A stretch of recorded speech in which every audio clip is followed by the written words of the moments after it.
What is going on, team? Today we're going to talk about the best way to film using your iPhone. We're also going to discuss some other accessories that can help you take your content to another level. So let's start with the equipment. Firstly, we're going to talk about the iPhone, and we have a couple of tips on how to get the best results while filming. We're going to talk about the grip and how the grip can help you film overlay. We're going to talk about the tripod and how the tripod goes hand in hand with any camera.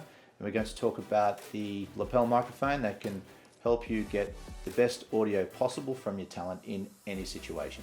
I'm not sure about anybody else in the tent, but I know for myself, anytime I'm out, whether it be for work or with the family, I'm always thinking about what I could be filming. And quite often when I am out, I don't have any other accessories. I only have the phone. So two things that I apply every time when I'm filming and I only have the phone is, firstly, I always film things horizontally. Horizontally will essentially give you the opportunity to have the best quality content on more platforms. So if you film vertically, right, there are definitely platforms that are designed to take content vertically, but by filming vertically, you'll lose a lot of resolution when you have to do the resizing. So highly recommend filming horizontally for any content that you do make. My other tip is to always film with two hands. Now, you'll find a lot of people, they'll film with one hand. Again, not a problem, you can do it, but what you do find is that you get a lot of shake, so it doesn't take very long before the phone starts to shake. And this training isn't about becoming the best overnight content producers, but it's about small percentage gains over a series of steps to improve your content by quite a margin. And one of those tips is to film with two hands.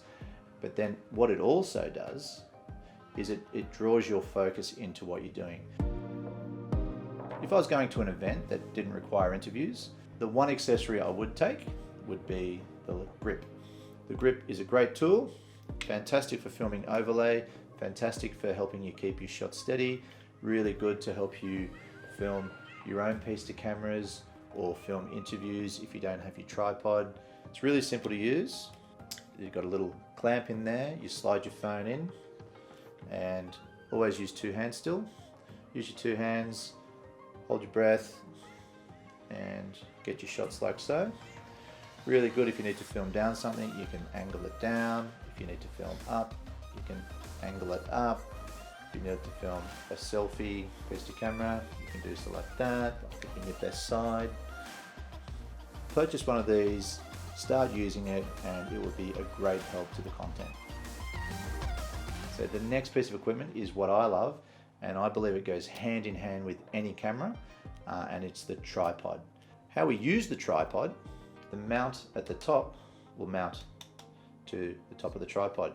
So now, very quickly, I have the phone mounted to the top of the tripod. You can film a nice interview with this tripod. You can film overlay, you can film piece to cameras, you can lock it off, you can film time lapses. So really handy piece of equipment. What I also like about this is if you don't have the grip, you can actually still use it as if it is a grip. It's a bit bigger, people might look at you strangely.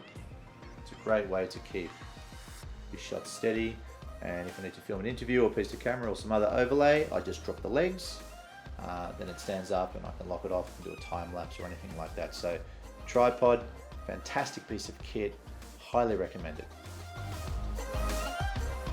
So the last piece of equipment we're going to talk about today is the lavalier microphone or the lapel microphone. It's always going to be a high probability that when you are filming an interview or a piece to camera somewhere, that there will be noise, whether it be traffic, whether it be a group of people. A really great piece of equipment to help minimize pretty much most of that noise and then draw the attention into what the talent is saying. Microphones have what's called a polar pattern.